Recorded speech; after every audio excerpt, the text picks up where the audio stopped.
Salut, c'est Jessica Roy de Yoga pour la fibromyalgie. Je vous parle en direct dans le fond de mon ordinateur aujourd'hui, pas mon cellulaire. J'espère que ça va pas être trop boboche, puis qu'il va pas avoir de désynchronisation en tout cas. J'espère que vous m'entendez bien.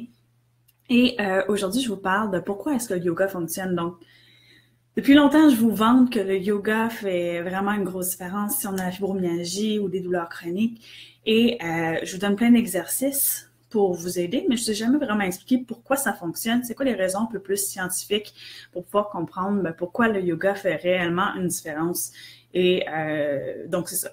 Donc, je vais vous parler de 3 raisons, les grandes raisons qui vont vraiment englober toutes les autres.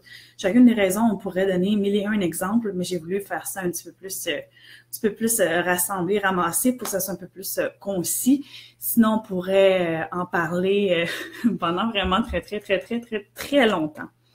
Donc, la première raison pour laquelle le yoga est aussi efficace, c'est que le yoga va venir agir sur le système nerveux autonome. Donc, le système nerveux autonome, c'est une partie de notre système nerveux, puis lui va régulariser toutes nos fonctions. Donc, c'est pas nous qui est vraiment conscient, qui choisit, ça se fait automatiquement. C'est pour ça qu'on appelle ça autonome. Et ce système nerveux-là, il y a comme 2 volets. Donc, il va y avoir le volet sympathique. Et le volet sympathique, c'est lui qui s'occupe de la réaction au stress. Donc, quand on est stressé, ce système-là va prendre en charge de développer de l'adrénaline, par exemple, pour pouvoir courir vite si jamais quelqu'un nous court après, ou va nous aider à avoir plus chaud, augmenter, d'envoyer la circulation dans nos muscles, de stopper la digestion pour pouvoir envoyer le sang là où c'est intéressant, où ce que c'est important, par exemple, si on sauve ou on doit se battre, etc. Et l'autre volet du système nerveux, c'est le système nerveux parasympathique. Et le parasympathique, lui, il s'occupe de tout ce qui est relaxation. Donc, de débuter la digestion, la réparation des muscles, de tout ce qui est repos, sommeil. Donc, vraiment 2 volets, un qui est en mode stress et un qui est réparation, relaxation après le stress.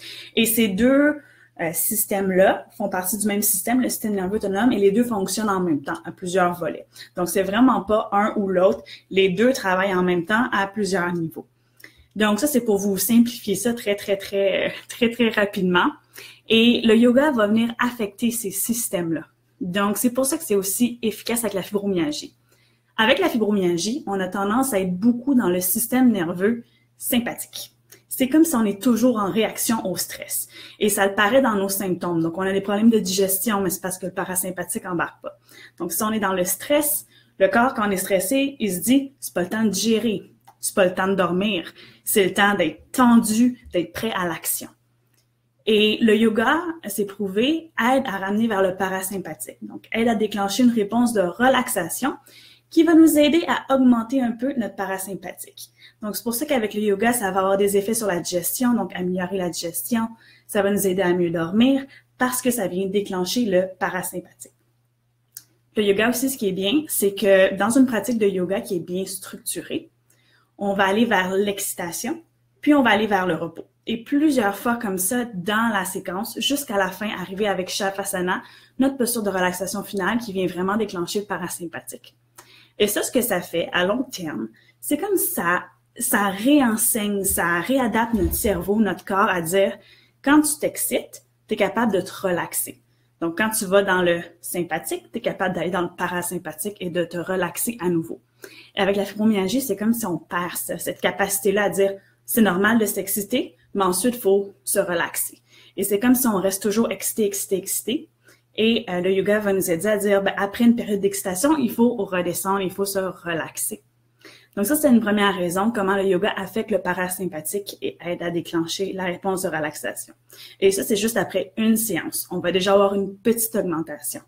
Est-ce que vous allez être capable de le ressentir? Peut-être que oui, peut-être que non, mais c'est sûr que si vous avez fait les exercices, que vous avez fait un Shavasana, il va quand même avoir un effet sur le parasympathique, sur le déclenchement de la réponse de relaxation. Deuxième chose que le yoga aide vraiment, c'est au niveau de la résilience. Donc, si vous avez écouté la conférence Vivre avec la fibromyalgie, je passe un bon moment à expliquer c'est quoi la résilience. Et pour aller vraiment vite, la résilience, c'est notre capacité à long terme d'être capable de faire face à un stress, que ce soit un stress physique comme Si je lève ma tasse, ben ça me demande un effort et si j'ai assez de résilience musculaire, je suis capable de lever la tasse sans que ça me fasse de douleur. Et ça peut être une résilience psychologique, donc il y a des événements stressants et comme j'ai une bonne résilience psychologique, je suis capable de gérer au lieu de juste figer et d'avoir peur et d'être incapable d'agir.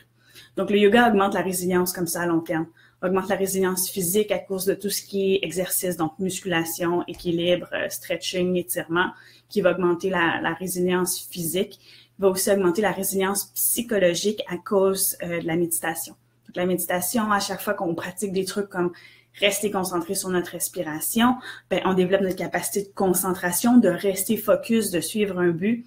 Donc, encore une fois, capacité de gérer nos émotions, de gérer notre focus, notre concentration, ce qui va nous aider à développer notre résilience psychologique. Et dernière chose, que le yoga fonctionne beaucoup, et c'est très rare que j'en parle, mais c'est la notion des ressources internes et des ressources externes. Donc, avec la fibromyalgie ou n'importe quelle douleur chronique ou juste l'humain en général, c'est important d'avoir des ressources externes, mais c'est aussi très important d'avoir des ressources internes. Et il faut que les deux soient bien balancés. Donc, ce que je veux dire par ressources externes, on va prendre un cas de quelqu'un qui a la fibromyalgie qui se fait diagnostiquer. Donc, vos ressources externes, c'est tout ce que les autres font pour vous. Donc, si vous allez voir un massothérapeute, votre médecin, les médicaments, un physio, donc tous les gens, les professionnels ou vos amis ou des thérapeutes ou des groupes d'entraide où vous allez vers l'extérieur voir ces gens-là et ils vous aident. Donc c'est une ressource extérieure à vous, c'est pas vous qui pouvez vous aider, mais vous avez quelqu'un avec qui que vous pouvez aller demander de l'aide qui peut vous aider. Les ressources internes, c'est ce que vous pouvez faire pour vous aider. Donc, si par exemple, vous êtes allé voir la physio, qui était une ressource externe, mais la physio vous a montré des exercices. Et là, vous voulez pratiquer à la maison. Donc, vous n'avez plus besoin de la physio, vous connaissez vos exercices et vous les faites régulièrement. Eh bien là, c'est rendu une ressource interne. Vous êtes capable d'étirer votre dos ou de renforcer votre dos, ce qui réduit vos douleurs et vous avez donc une ressource interne pour vous aider. Un autre exemple de ressource interne, c'est si vous êtes capable de vous faire des automassages, d'aller prendre un bain, de vous faire vous-même à manger, de faire de la méditation. Donc, si vous avez appris à régulariser votre système nerveux en respirant doucement ou en respirant par l'abdomen, par exemple. Si vous êtes capable de faire du yoga, donc n'importe quoi que vous êtes capable de faire vous-même, que vous avez besoin de personne d'autre pour pouvoir vous faire du bien, c'est une ressource interne. Et pourquoi je parle de ressources internes, ressources externes, c'est que souvent, avec la fibromyalgie, on se retrouve dépossédé de nos ressources internes. Donc, on va avoir énormément de ressources externes, mais on développe très peu nos ressources internes. Et surtout, les gens ne sont pas portés à nous aider à développer nos ressources internes. Ils vont surtout nous aider à développer les ressources externes pour plein de raisons. Et c'est vraiment important d'avoir un bon mélange avec les ressources internes parce que quand on a zéro ressources internes, inconsciemment, le système réalise qu'il n'est pas capable de survivre. Donc, que par nous-mêmes, on n'est pas capable de survenir à nos besoins, d'être bien sans l'aide des autres, ce qui est très stressant, très déstabilisant. Versus si on augmente nos ressources internes, ça vient vraiment augmenter notre confiance en nous. Donc, au quotidien, vous allez avoir une augmentation de votre confiance en vous, mais aussi le système nerveux va comprendre qu'il n'est pas démuni, il est capable de faire face au stress. Donc, ça vient avec la résilience aussi. Plus on est capable de faire face au stress par nous-mêmes, parce qu'on est capable de contrôler notre souffle, parce qu'on est capable d'être plus fort, de faire un étirement pour nous relâcher si on a besoin, plus nos ressources internes augmentent et plus ça va vraiment juste diminuer notre niveau de stress en général. Et le yoga, ben, c'est une bonne forme, de ressources internes. Donc, si par exemple, vous suivez un cours de yoga, que ce soit avec moi en vidéo ou que ce soit dans une classe, ben ça, c'est une ressource externe. Donc, quand je vous montre une vidéo, je suis la ressource externe. Mais lorsque vous prenez l'exercice que je vous montre et que vous le faites à chaque jour sans regarder la vidéo, que ça vient commencer à faire partie de votre quotidien, ben là, vous avez internalisé la ressource et là, ça devient donc une ressource interne. Et ce qui est beaucoup plus efficace qu'une ressource externe. Donc, c'est pour ça que le yoga, c'est aussi efficace comme ressource interne. Donc, moi, j'ai fait mes formations de yoga, mais des cours de yoga, je n'en suis plus, en fait, très rarement. Mais par contre, tout ce que j'ai appris, ben, je le mets Je le mets, j'utilise en fait à chaque jour, que ce soit pour des respirations, des méditations, quelques étirements, juste pour décoincer mon dos si je suis assis à l'ordinateur. Ben, toutes ces connaissances-là, c'est maintenant des ressources internes, ce qui fait que j'ai beaucoup plus confiance en moi, que je suis capable, s'il m'arrive quelque chose, de prendre soin de mon corps, de prendre soin de mon stress, d'être capable de m'auto-régulariser puis de gérer mon système nerveux. Donc, c'est les 3 raisons pour lesquelles le yoga aide autant la fibromyalgie. Donc, l'effet sur le système nerveux autonome, la résilience qui va être développée et surtout que c'est une ressource interne lorsqu'on le pratique à la maison. Donc, j'espère que ça vous a convaincu, surtout vous expliquer un peu plus, c'est pourquoi ça fonctionne parce que des fois, je vous dis, par exemple, la posture de l'enfant, ça l'aide à calmer le système nerveux, mais on dit souvent ça en yoga, puis pour quelqu'un qui connaît pas c'est quoi le système nerveux, qui sait pas c'est quoi le système nerveux autonome, il va se dire que c'est ça, ça veut rien dire. Donc là, vous comprenez, à chaque fois que je fais référence à une posture qui calme le système nerveux, ce que je veux dire, c'est que ça vous amène dans le système nerveux parasympathique, donc qui aide à régulariser digestion, repos, réparation. Donc, c'est pas mal ça. Si vous avez des questions, quoi que ce soit, écrivez-les comme toujours, écrivez un commentaire. Si vous avez trouvé ça super intéressant, n'hésitez pas à partager avec quelqu'un qui aurait peut-être besoin d'avoir des arguments un peu plus scientifiques pour se mettre au yoga. Et c'est ça. Comme toujours, si vous avez des questions, écrivez en inbox, écrivez par courriel. Et je veux pas mal ça en fait. Vous êtes moins que d'habitude, donc normalement j'ai des questions. Si vous avez des questions, écrivez-les. Et tout au courant de la journée, je vais vous répondre comme d'habitude. Donc, je vous remercie d'avoir été là. Et donc, j'ai Nicole qui dit « Bonsoir, merci de penser à nous, je prends tous tes conseils. » Merci. Merci Nicole d'être là puis de les appliquer aussi. Tu sais, avec Yoga pour la fibromyalgie, oui, c'est mon métier d'être professeur de yoga, mais si je me spécialise avec la fibromyalgie, c'est avant tout parce que je l'avais, la fibromyalgie, puis je le sais que le yoga fonctionne, il faut que le monde le sache que ça fonctionne, puis ça fait une différence. Puis je le sais, moi quand j'ai commencé le yoga, j'étais un petit peu plus jeune, fait que j'étais moins intimidée. Mais même de voir certaines postures, j'étais comme « Oh mon Dieu, je ferai jamais ça ». Et j'étais très, très, très intimidée. Dans le sens, juste dans les classes, c'était des classes plus avancées. Si vous avez écouté la conférence Vivre avec la fibromyalgie, j'en parle un peu de ma première classe de yoga, comment ça a été quelque chose de mémorable. Mais c'est mon but avec Yoga pour la fibromyalgie de créer un yoga, ou plutôt de présenter le yoga sous un jour qui est pas intimidant et qui permet à tout le monde de faire la classe. Donc, dans mes cours, moi, j'ai déjà eu des gens qui étaient paraplégiques, donc en chaise roulante, et on était capable de faire du yoga, même en chaise roulante. Il y a des façons de bouger, même les jambes, de placer nos jambes dans une position à l'aide d'accessoires pour pouvoir ressentir les bienfaits du yoga. Même si, en apparence, quelqu'un en chaise roulante, on pourrait croire que cette personne-là n'est pas destinée à faire du yoga. Pourtant, il y a toujours moyen de moyenner, il y a toujours façon de s'arranger pour pouvoir avoir les bénéfices. Puis le yoga, surtout, il y a tellement de postures, il y a tellement de méditation, de respiration que peu importe où vous êtes où, il y a toujours quelque chose qu'on peut faire, il y a toujours quelque chose qu'on peut essayer de faire. C'est ça, donc. Il y a des gens qui étaient paraplégiques, des gens un peu plus en bon point, des gens qui ont des scolioses, des gens qui ont de l'arthrose, plein de sortes de problématiques, des gens qui ont des conditions plus comme le syndrome de la Tourette, donc ou des dépressions. Et tous ces gens-là retirent beaucoup de bénéfices du yoga. Et surtout, tous ces gens-là sont capables de suivre le cours et d'en chercher des bénéfices. Donc, je vous invite vraiment à essayer. Si vous n'avez pas vu la conférence Vivre avec la fibromyalgie, je vais vous mettre le lien, c'est sur www.yogafibromialgie.com et vous allez voir là-dessus, il y a la conférence. En fait, vous pouvez rentrer votre courriel, je vous l'envoie directement dans votre courriel, c'est un lien. Vous cliquez, puis ça va jouer, ça vous amène sur Vimeo. Vous allez pouvoir voir la conférence. Et aussi sur le site, dans ressources gratuites, vous allez voir, il y a une vidéo yoga débutant. Donc, si vous voulez essayer, c'est une bonne place où commencer. Donc, si vous voulez essayer, c'est ça, allez sur le site ressources gratuites, vous allez voir la séance débutant, elle dure comme 25-30 minutes. Donc, si vous avez jamais bougé, vous avez sûrement bougé, mais si vous avez jamais bougé en yoga, n'hésitez pas à faire le plus que vous pouvez. Si vous faites pas tous les mouvements, c'est pas grave. Même si c'est débutant, c'est un débutant un petit peu plus corsé, juste pour que tout le monde y trouve son compte. Et plus vous allez pratiquer, plus vous allez avoir des bienfaits. Et donc, c'est ça. Donc, je vous invite à essayer. Et j'ai Joanne Durocher qui dit « Ce week-end, je t'ai découvert. Enfin, on se contacte bientôt. Bravo. » Oui, ben super, Joanne. Au plaisir de discuter avec toi. Donc c'est ça.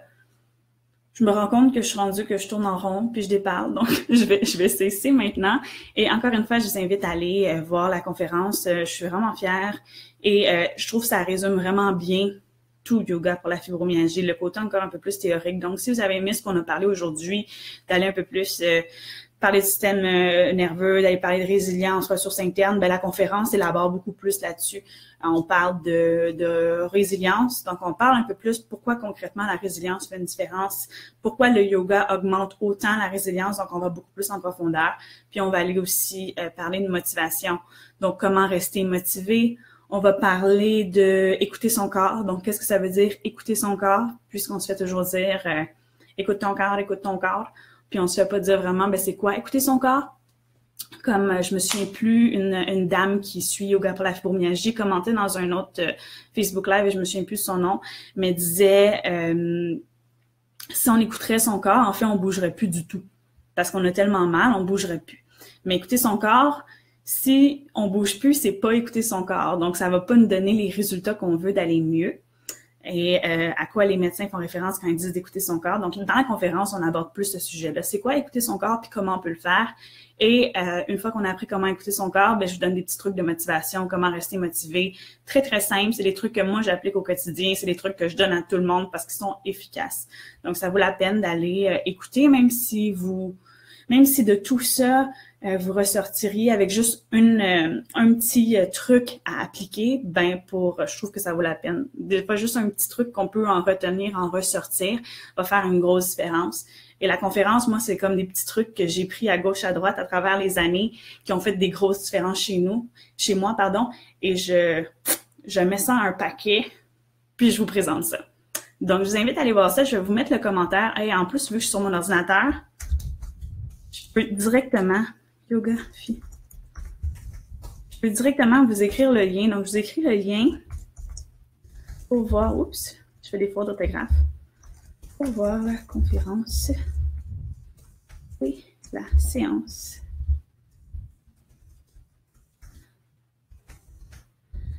Bon, là, c'est toujours, est-ce que essai prend un E ou pas? Je crois que oui. Mais on the spot, moi, je doute beaucoup de l'orthographe. C'est toujours un grand doute. Donc, pour voir la conférence, je vous le mets en commentaire. Allez sur le site, est-il bien écrit? Oui, il est bien écrit. Et vous allez pouvoir voir tout ce que je vous ai parlé. Donc c'est ça. Je vous remercie d'avoir été là. Là, je vais finir ça pour vrai. Et je vais aller chercher mon nouveau cellulaire parce que petit Gustave, si vous avez vu dans les derniers Facebook Live, Gustave, qui est le petit monstre, j'avais mon cellulaire en main. J'essayais d'appeler quelqu'un. Gustave a décidé qu'il sautait sur moi et le cellulaire a fait fou! Et le cellulaire est brisé. Donc, je vais aller me chercher un nouveau cellulaire et je vais pouvoir faire le prochain Facebook Live avec le cellulaire pour les semaines prochaines. Donc, je vous souhaite une super belle semaine. Encore une fois, n'hésitez pas à m'écrire. Je le répète tout le temps, mais c'est parce que j'aime ça discuter avec vous. J'ai l'impression que je fais vraiment une différence quand on se parle et que je peux vous aider. Et on se dit à la semaine prochaine. La semaine prochaine, je lance un projet tout spécial et je vais vous en parler beaucoup. Vous allez voir, je suis super fière et c'est ce que je fais toute la semaine. Je peux rendre ça super parfait. Donc, j'ai bien hâte de vous présenter ça et c'est ça, à la semaine prochaine. Bonne Halloween aussi, hein, si vous passez l'Halloween. Et n'hésitez pas à me dire en quoi vous allez être déguisé. Moi, je vais être déguisée en peanut, en arachide. J'ai un gros party d'Halloween. Je trouve ça vraiment drôle. En fait, on se trouvait ça vraiment drôle. Laurence, qui travaille avec moi, m'a donné l'idée parce qu'on cherchait des costumes terrifiants. Et dans l'invitation pour le party d'Halloween, il disait « Déguisez-vous en quelque chose de terrifiant ». Mais là, on voulait se déguiser quelque chose de terrifiant, moderne. Donc, moi, je pensais à un paiement d'hypothèque ou calvitie. Et Laurence m'a suggéré un arachide parce qu'avec les allergies aux arachides, c'est tellement intense maintenant qu'un arachide dans une salle de classe, c'est la chose la plus terrifiante qui pourrait arriver. Donc, j'ai déguisé en arachide et je vais essayer de prendre une photo et de vous la mettre. Donc, bonne Halloween! Si vous voulez partager votre costume et vous vous costumez, partagez avec moi. Et là, je vous dis bye pour vrai, là, je vois que j'étire ça, là, on est rendu à 20 minutes. Donc, bye pour vrai et on se voit la semaine prochaine. Bye!